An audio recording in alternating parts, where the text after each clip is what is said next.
The Greeks said that moderation in all things is the key to a happy life. Moderation. Now, sometimes people say, well, I don't have time for my family. I don't have time to exercise. I don't have time for this and time for that. Whenever you find yourself getting out of sync with regard to balance, and especially when you feel that you don't have the time, is when you most need to stop and think. So here's the question to ask. What would I do if I only had 6 months to live? If you find yourself working too hard or not spending time in your relationship, not spending time with the people you care about and who care about you, ask yourself, what would I do if I only had 6 months to live? And if what you would do is spend more time with the important people in your life, the time to start spending that time is now. So what would you do if you had 6 months to live? You know, it's an old joke. The doctors say they've never met a businessman on his deathbed who said, boy, I wish I'd spent more time at the office. The fact of the matter is that balance and moderation in all things increase your productivity, increase your efficiency. And remember, the only reason you're working is so that you can enjoy the great things of life, which are your people, your relationships, the things that make you happy, and so on. Imagine that you are financially independent, that you have past 20 million in the bank, and simultaneously, you only have 10 years to live. You're going to enjoy superb health, but you have all the money that you need, and you have to work at something. You cannot be a layabout.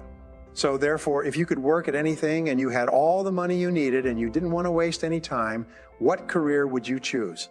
If you could wave a magic wand and have all the talent and skill that you need to be successful in any field, what field would you choose for yourself? And then what you do is you just start to do some research on that field, working it part-time, working it for free, reading books and courses, talking to people who are in it. I've spoken to literally thousands of people over the years who did that and eventually changed out of their current job, sometimes within their same company, sometimes out of their current job where they weren't very satisfied, into a new job that they loved, and they became a star at that new job. And you can do the same. Everybody can do this. I'm going to give you a law that is my favorite law of time management, and it's called the law of 3. This law alone will enable you to be one of the most productive and successful people in your world. The law of 3 is based on my 30 years of study into time management. And what it basically says is that if you make a list of everything that you have to do in a week or a month, you'll come up with 20 or 30. Some people write down 40 or 50 tasks or activities. But if you look at this list, you'll find there are only 3 activities that you engage in your life that account for 90% of the value that you contribute in your life. Wherever you are in life, there's only 3 things that account for 90% of your happiness. Only 3 things. This law of 3 works everywhere, and it works for everyone. It works if you're a doctor, an investment banker, a salesperson, a business owner, or a student. Whatever there is, always 3. So what you do is you make a list of everything you do, and then you ask 3 questions. Question number 1 is, if I could only do one thing on this list all day long, which one activity would have the greatest positive impact on my life? Or you could say, I could only do one activity all day long, which one activity would help me to double my income faster than anything else? And that answer is usually pretty obvious. So you put a circle around there. And then you ask it again, if I could only do 2 things all day long, what would be the second most valuable thing that I could do? You go through your list and you'll come up with number 2. And then you ask the question the 3rd time, if I would only do 3 things all day long, what would be number 3? And you circle it. Now, I put every one of my students through this exercise, and they're all astonished because in a few minutes they see clearly that these are the 3 most important things that they do in achieving their goals of health, wealth, and happiness. And so the rule is this: do fewer things in your daily life, but do more important things and do them more of the time, and then get better. Improve in each one of those areas. In your life, there's 3 things that you do that are more important than everything else, and these will change over time. But you must be clear about those 3 things. And if you start working on only those 3 things, you will double your productivity, performance, and output very quickly. If you can concentrate on the 3 most important things you do well, there's 4 requirements for you to make these techniques work for you. We call these the 4 Ds. The first D is desire. It's when you must have a burning desire to be effective, at time management. The second D is decision. You must make a decision that you are going to become an expert in this subject. You are going to take this course. You're going to use these materials. You're going to practice them over and over again, because what we have found is, in the absence of a decision, nothing ever happens. You need a clear, unequivocal do or die, burn. The bridge's decision that this is a subject that you are going to master. The third D is discipline. You must discipline yourself to practice and repeat over and over again good time management techniques. In fact, we say that time management is self-discipline in action, and the ability to discipline yourself more than anything else is going to determine your success in life. And the fourth D to become excellent in time management is determination. You must have the ability to persist. You must have the determination to keep on keeping at it, on and at it, long enough until you become very, very good in this field. But I promise you this, the payoff is tremendous, because you see, time management is really life management. Everything that you do to improve the quality of your time management will improve and enhance every part of your life. You can even say it this way: the quality of your life is determined by the quality of your time management.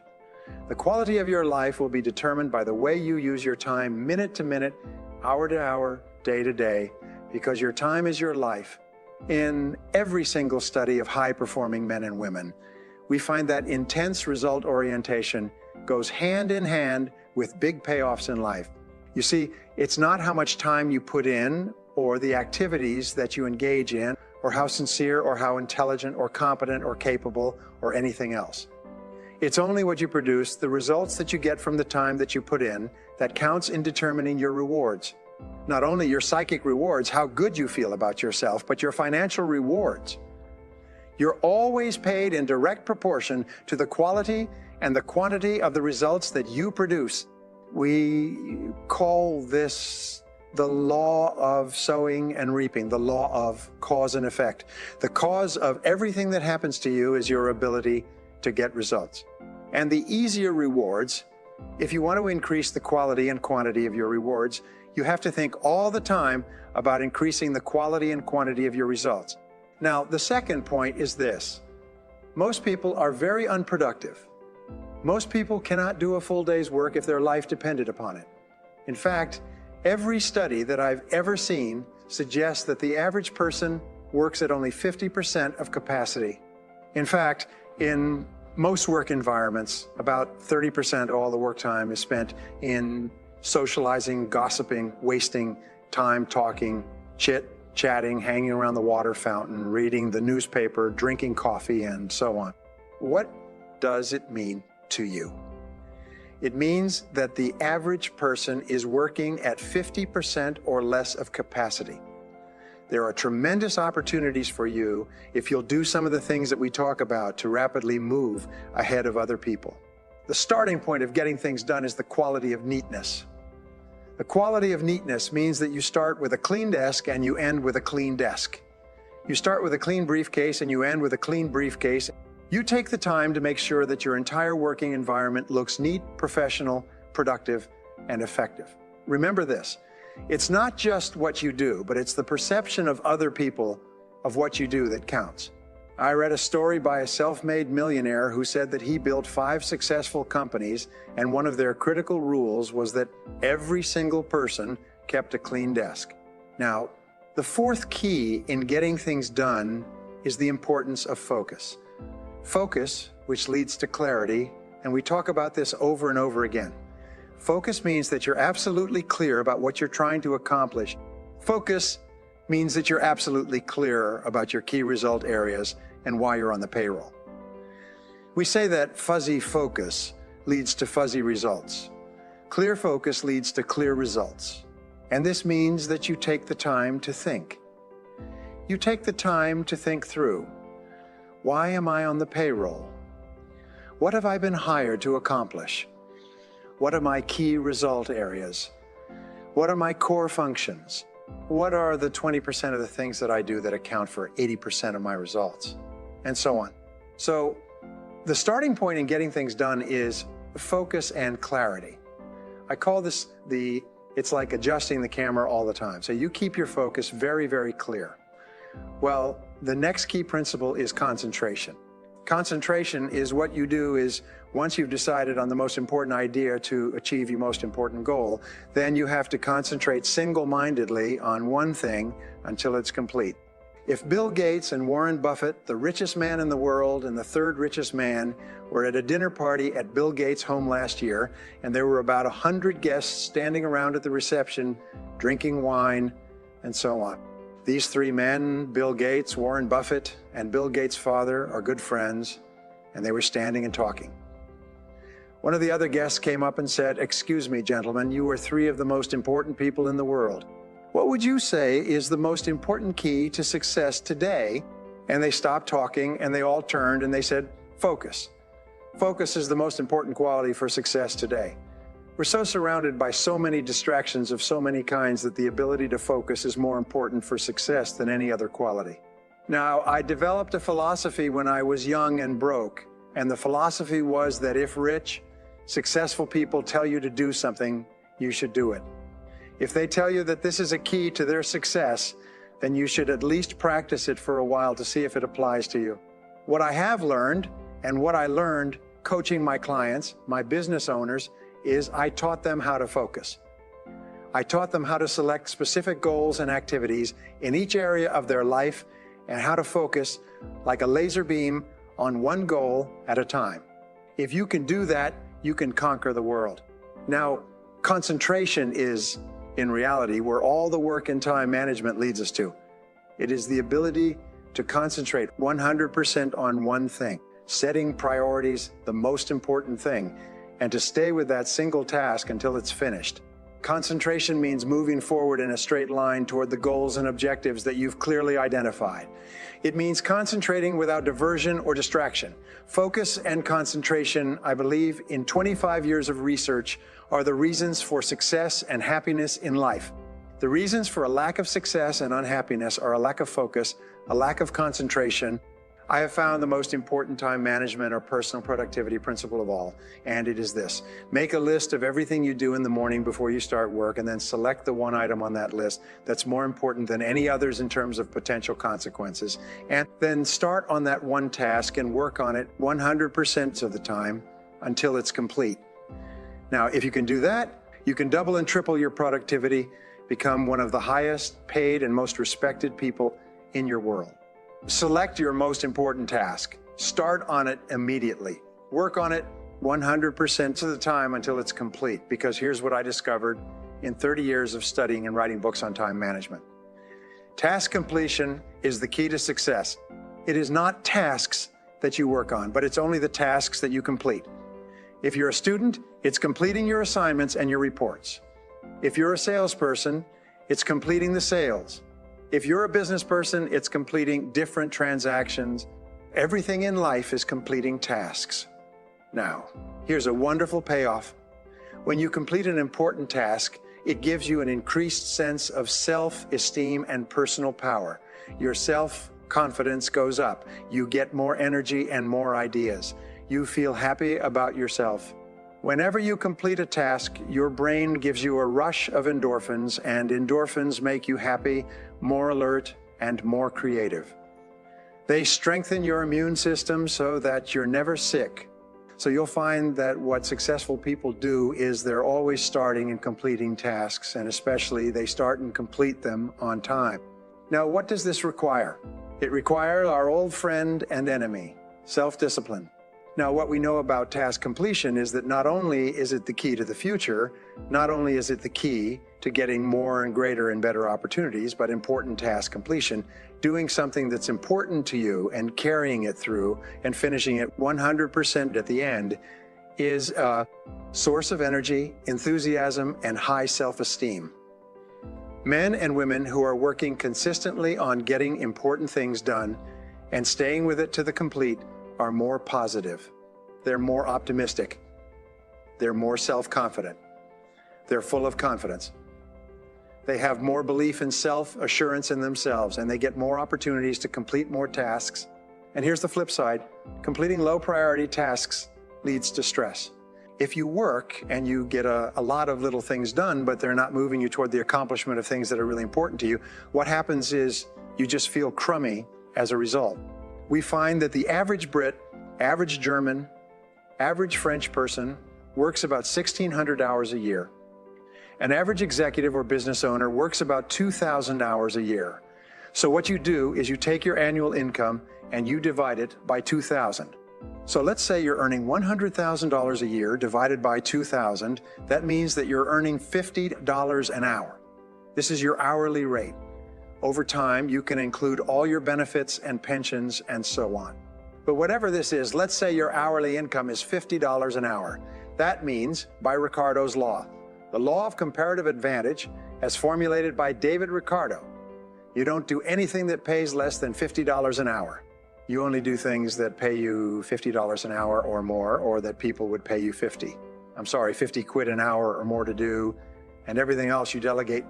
If there's something that someone else can do for $10 an hour, you hire somebody to do that. $20 an hour, $30 an hour, you keep hiring people who can do tasks at a lower hourly rate than yourself. Now here's the great discovery, and this can be life-changing. I call it the law of three. The law of three says that no matter how many things you do, how many tasks you do in a week or a month, and it's usually 20 or 30, three of those tasks account for 90% of your value. Only three. You make a list of all of your tasks, and I do this with my business owners, and I have them go through this, and they're astonished. They double their income within 30 days because I ask them the three magic questions. Magic question number one. If you could only do one thing on this list, one task on this list all day long, which one task would have the greatest positive impact on your career? Which one task? Well, it'll usually pop. It'll jump out at you. So you put a circle around it. Then you say, if you could only do two things all day long, which would be number two? And you put a circle around that. If you could only do three things all day long, which would be number three, put a circle around that. And suddenly, it's almost like all these other tasks fade. Again, like in a camera shot in a movie, a fade, and those three tasks are sitting there like those three magic tabs. And you realize, oh my God, those are the big three. Everything else is secondary. Everything else can be done by someone else or done later, or not done at all. And then you focus on the three. So here's the rule for doubling your income, and doubling it again, and I'll repeat it again. Do fewer things, but do more important things, and do them more often, and get better at them. Repeat. Do fewer things, the big three. Do more important things, do more of them, spend more of your day working on those three tasks, and then get better at those tasks so you can get more done faster at a higher level of quality. If you will practice the law of three, you'll transform your life. If you combine that with the eat the frog and work on your most important task, the one that can contribute the most value, and you can do that until it becomes a habit, just automatic. You get up in the morning and you just start working on your most important task, and you say, no, I don't do that. I don't do little tasks. Those are not my job. People say, what about this? What about that? I said, excuse me, I'm management, my labor. I do management tasks. I do my big three labor. Does all this other thing? So you, person who's watching this right now, is your management on labor. Think of yourself as management and do your three tasks. If you can do that until it becomes a habit, you're going to conquer the world. All of us, over the course of our lives, want to develop character, and character has been defined several ways. One definition I like is that character is the ability to follow through on a resolution after the enthusiasm with which the resolution was made has passed. So taking this course, by the way, you'll make a lot of decisions and commitments and resolutions. The true measure of character is whether or not you have the capacity to follow through. Character, in effect, is self-discipline in action. Character is self-discipline in action.